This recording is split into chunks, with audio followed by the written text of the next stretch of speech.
It's currently minus 35 degrees with a wind chill of minus 45. So today, I want to talk about heat, one of the 8 areas of preparedness, and how it's vitally important when cold snaps roll in. The weather I'm sitting in, or blizzards, really increase the odds of car trouble. That being said, I've got a few things in the 72-hour kit I keep in my car that are going to help fight the cold if I break down. First thing I'm going to do is use 2 of the hand warmers from my kit. Trying to stabilize and maintain my core body temperature is my main goal. My fingers and toes will likely get cold, but I need to keep my core and organs warm enough to function so I don't get hypothermia. One of the easiest ways to direct this heat to where it's needed the most is to put these hand warmers in my armpits.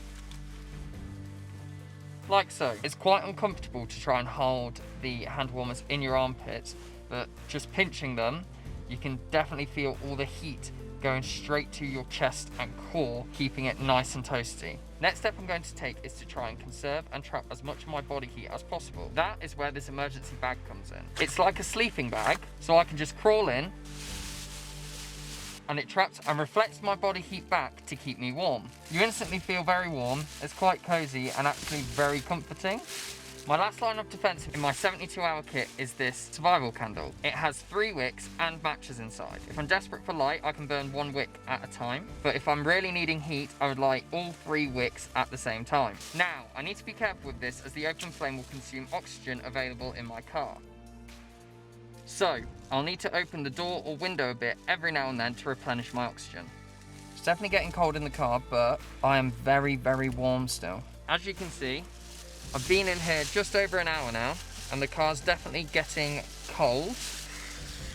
That's all ice on the inside, but I'm still boiling. Look how cold it is. As I sit here in the freezing cold, implementing the heat strategies from my 72-hour kit, it's been about an hour since I broke down. The hand warmers are doing their job radiating heat through my armpits, and the emergency bag is like a cocoon preserving every bit of heat. The 36-hour candle is flickering and providing essential warmth. The preparedness measures I've taken today have proven invaluable in these harsh conditions. Remember, it only takes a moment for conditions to change. Being ready for the unexpected can make all the difference. Stay warm, stay safe, and be prepared for whatever comes your way. Cheers, guys.